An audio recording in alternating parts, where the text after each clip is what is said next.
Salut, c'est Léo la chaîne Techmaker et aujourd'hui on va refaire une vidéo setup pour cette année 2018. Alors j'avais déjà fait une vidéo setup l'année dernière, mais si vous l'avez vu à l'époque, vous pouvez voir que ce dernier a bien évolué depuis. Et d'ailleurs à chaque vidéo il y avait un petit truc qui changeait à chaque fois, mais là c'est bon, mon setup est, en tout cas pour moi, terminé dans les grandes lignes. Vous allez voir que j'ai beaucoup de matos que j'ai accumulé au fil des années, et ça commence à faire beaucoup d'argent si on aligne le tout. Ça m'a permis d'ailleurs de faire un titre sacrément aguicheur. Ah, l'esthétique du clic. Mais bref, soit les marques m'envoient les produits, soit je dois les acheter moi-même, et comme vous le savez ou peut-être pas, hein, je sais pas, bah YouTube c'est mon métier à temps plein. C'est pour ça que cette vidéo est d'ailleurs sponsorisée, alors vous inquiétez pas, grâce à cette sponsor je vous fais aussi gagner un des objets de mon setup, qui vaut un peu plus de 300 € et qui je pense vous intéressera tous. Bref, restez jusqu'à la fin pour savoir quel objet je mettrai en jeu via un concours sur mes réseaux sociaux. Je vais donc aujourd'hui vous parler du jeu Viking War of Clans, un jeu de stratégie qu'on peut retrouver sur les plateformes mobiles iOS et Android.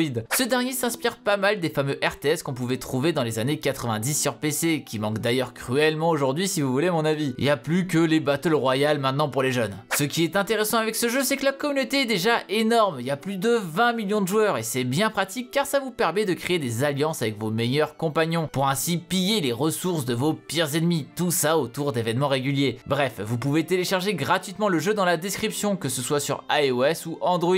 Il y a les deux liens vers les magasins respectifs. En plus, ça vous donnera même accès à 200 pièces d'or et un bouclier de protection dès le début de votre partie. Tout ça en soutenant la chaîne. Voilà, on peut donc commencer à voir le setup. Déjà, première pièce qui peut sembler importante mais qui finalement ne l'est pas à mon sens dans une vidéo setup, le PC. Et oui, car finalement, ok, c'est lui qui va tout gérer, mais c'est pas là où on va trouver de l'originalité. Donc c'est sympa de dire ce qu'il y a dedans, mais c'est pas ça qui vous intéressera le plus, je pense. À l'intérieur, on retrouve les composants du PC montés dans la vidéo comment monter un PC gamer de A à Z, que je vous invite à aller revoir. Pour résumer très rapidement, une GTX 1080, un processeur Ryzen, etc. Il y a néanmoins quelques composants qui ont changé. On est passé de 48 Go de RAM car on en a jamais assez, et aussi un Ryzen 7 2700X à la place du Ryzen 7 1800X pour toujours avoir le plus haut de gamme bien sûr. Ensuite il y a une nouvelle carte à l'intérieur, celle d'Elgato, la HD 60 Pro, dont on reparlera plus tard. Ah, et vous avez vu que c'est le sacré bazar dans les câbles, on en reparlera à la fin, d'accord hein, c'est un peu mon défaut. Parlons maintenant de ce qu'il y a sur la table, mais avant parlons de la table elle-même. Et oui, car elle a une particularité, c'est qu'on peut la monter et la descendre à sa guise. En effet, cette dernière est motorisée et on peut donc avoir une position assise ou debout devant. C'est ultra pratique de pouvoir changer à sa convenance, surtout quand on reste tout le temps comme moi devant son ordinateur, pour ne pas rester assis toute la journée. Et ça coûte pas si cher que ça, j'en ai eu pour environ 200 €. Par ailleurs, que ce soit cette table ou autre chose dans cette vidéo, vous trouverez tous les liens en description. Il y a même un text-up que je mets à jour régulièrement de mon setup, et ça dans toutes les vidéos. Ensuite, parlons des écrans. J'ai ici deux écrans de 27 pouces incurvés venant de Samsung. Alors on n'est pas sur des écrans gamer vu qu'il y a un temps de réponse de 5 millisecondes, mais ça me convient très bien, et l'avantage des écrans incurvés, c'est que ces derniers sont bien plus accessibles sur les recoins, et finalement m'encerclent bien quand je suis en train de travailler avec. J'ai aussi enlevé les pieds de ces écrans pour mettre directement un bras, et ainsi enlever l'encombrement pour optimiser l'espace. Pour interagir avec ces écrans, j'ai un clavier MK750 de chez Cooler Master avec des switches MX Brown. Allez voir la vidéo sur les claviers si vous voulez savoir ce que ça veut dire. J'aime bien ce clavier car le repose-poignet est assez agréable, et surtout magnétique. Il est donc très facile de le retirer ou même d'allonger ce dernier, puisque finalement il n'est pas du tout accroché. Pour la souris, c'est toujours la même, la Logitech Proteus Core G502S. Elle m'a toujours pas fait faux bon, j'hésite encore à me prendre une Logitech MX Master un jour, mais pour le moment j'en ai clairement pas l'utilité. Enfin, j'ai aussi un second clavier, on pourrait appeler ça comme ça. C'est le Stream Deck de chez Elgato. J'avais parlé de ce dernier quand il était sorti et je le trouvais déjà assez sympa. Mais ce qui est cool avec ce petit dispositif, c'est qu'il est énormément suivi par la marque. Il y a plein de mises à jour qui sont faites, et ce que je reprochais à l'époque n'a plus vraiment de sens aujourd'hui. Grâce à ce dernier, je peux contrôler mes streams plus facilement, avoir directement accès à mes mails ou à des réseaux sociaux, ou bien même mettre des fonds d'écran. Finalement, c'est un clavier raccourci, mais avec un écran, ce qui permet de personnaliser comme jamais. 15 touches peut paraître peu, mais il y a moyen de mettre des dossiers dans des dossiers, donc finalement, c'est plutôt infini. Pour les manettes, j'en ai 3. Tout d'abord, celle de la Xbox One que je branche à mon PC. Ça, c'est plutôt classique. Une de Nintendo Switch que je branche soit à mon PC, soit à ma Nintendo Switch. Moins classique, mais ça va encore. Et enfin, un Steam Controller que j'utilise soit sur mon PC, soit sur le Steam Link. Linker, et ça c'est plus original pour le coup, on reparlera de ce dernier plus tard. Mais concrètement, la manette de Steam, comme vous le voyez, est assez différente des autres. C'est vrai qu'elle est plus rare sur le marché, mais elle a quand même quelques avantages que n'ont pas d'autres manettes. Bon, elle a aussi quelques inconvénients bien sûr. Peut-être qu'un jour je ferai un comparatif de toutes les manettes, qui sait. Pour le son, j'ai deux casques. Déjà celui que je vais utiliser en monitoring, le Beyer Dynamics DT770 Pro, qui permet d'avoir un son très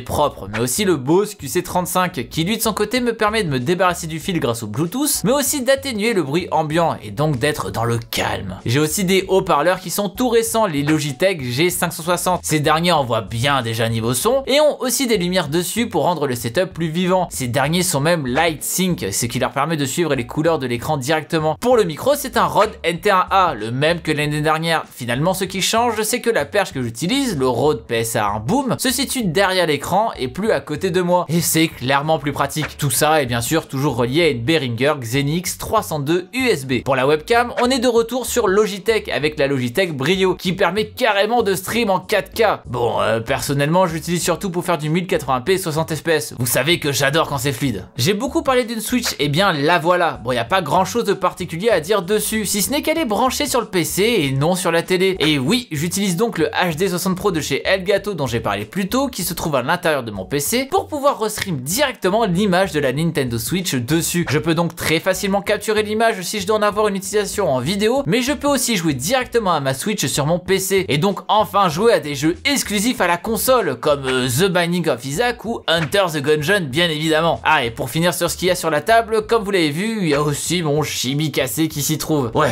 faudrait que je le répare un jour. Comme vous le voyez, j'ai aussi un Oculus Rift accroché sur le mur, et très franchement, je le sors assez souvent pour jouer à des jeux en réalité virtuelle, notamment Beat Saber, qui est un jeu de rythme avec des sabres laser, et qui fait vraiment suer. Par ailleurs, j'ai mis les capteurs à des endroits incongrus. Bon, le capteur gauche, ça va encore, il est plaqué sur l'écran de gauche, mais alors le capteur droit, bah il tient à l'arrache sur la barre de son de la télévision. Mais bon, bah tant que ça marche, hein. Ah, et en parlant de cette dernière, bah je la régie avec une Chromecast Ultra. L'avantage de cette dernière est de pouvoir gérer son utilisation depuis mon ordinateur. Et pour reparler du Steam Linker, le but est aussi à terme de relier le Steam Linker à cette télévision, et ainsi streamer localement mon ordinateur vers la télé, sans avoir des câbles HDMI qui passent dans tous les sens, et ainsi profiter de Big Picture, le menu console de Steam. Allez, pour aller jusqu'au bout, on va aussi parler de ce que j'ai autour de ce setup. J'ai aussi toujours mon compteur d'abonnés derrière, qui a été fabriqué directement sur la chaîne. Ce dernier donne le nombre d'abonnés de chaque réseau, et d'ailleurs je vais répondre à une question que je vois souvent passer. Pourquoi il y a écrit 0 parfois sur Instagram? Eh bien le nombre d'appels de l'API d'Instagram a été modifié, mais le compteur l'appelle trop de fois avec les nouvelles restrictions, ce qui fait qu'à un moment, bah le compteur arrive plus à suivre tout simplement. Voilà, c'est tout bête, faudrait juste faire une mise à jour. Et d'ailleurs en parlant d'Instagram, on est bientôt 10 000 là-bas, alors n'hésitez pas à venir me suivre pour que je puisse enfin mettre des liens dans mes stories. Pour les lumières autour du bureau, j'ai des lumières Xiaomi Yeelight un peu partout, notamment un bandeau LED sur le côté gauche, mais aussi une lampe de chevet posée sur le bureau en lui-même pour les sessions tardives. J'ai bien évidemment ma trottinette électrique qui reste sur le côté, encore une fois Xiaomi. Je l'utilise toujours aujourd'hui et très franchement c'est méga pratique d'avoir ça juste à côté. J'ai même plus besoin de marcher pour aller chercher un truc au frigo. Et pour finir, niveau tablette, j'ai une ZenPad 3S de chez Asus, rien d'extraordinaire, et niveau téléphone, le fameux OnePlus 6 dont j'ai parlé il y a peu. Et je pense qu'on a enfin fait le tour. Bon, c'est vrai que j'ai pas parlé de ma caméra, tout ça, j'ai un GH5 avec des objectifs, mais bref, je pense pas que c'est forcément ça qui vous intéresse le plus, même si ça aurait pu me permettre de mettre un prix encore plus gros dans le titre. Zut, j'ai raté une occasion. Bon, pour vous reparler des câbles, effectivement, je suis pas un pro du câble management. C'est même plutôt l'inverse. Le problème est que j'en ai plusieurs en fait. Déjà, j'ai énormément de produits avec des prises chinoises, vu que je fais énormément d'imports, ce qui m'oblige à me trimballer avec 150 adaptateurs. Et sur les multiprises sur le bureau, ça se voit beaucoup. Si je bouge à peine quelques câbles, tout tombe et tout se débranche. Je débranche aussi extrêmement souvent des parties de mon PC pour les changer. Comme vous l'avez vu, j'ai des hubs USB derrière, rien que pour certaines parties de mon Oculus, donc bon, ça va vite à faire des nœuds. Enfin, le problème le plus important, bah j'ai la flemme. Ouais,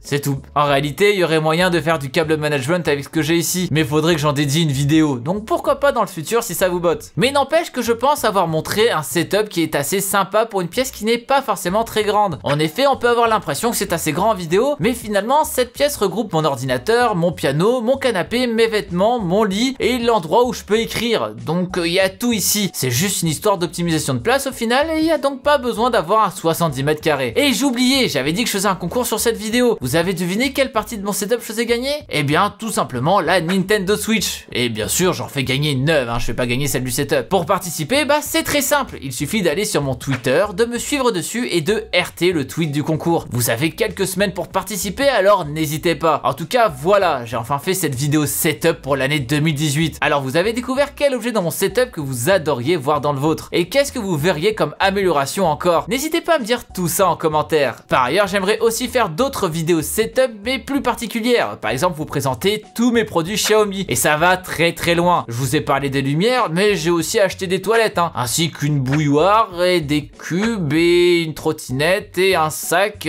Bref, il y a énormément de trucs, alors dites-moi si ça vous botte. Si la vidéo vous a plu, n'oubliez pas, comme d'habitude, le pouce bleu de l'amour et de me suivre sur les réseaux sociaux de l'internet. Surtout qu'il y a des concours comme j'ai dit. N'hésitez pas non plus à partager la vidéo un maximum pour montrer quelques objets originaux de mon setup. Ah et bien sûr, si ce n'est pas déjà fait, abonnez-vous à la chaîne en cliquant sur le logo qui vient d'apparaître au milieu de l'écran. C'était Léo de la chaîne Techmaker et surtout, n'arrêtez jamais d'apprendre. Salut!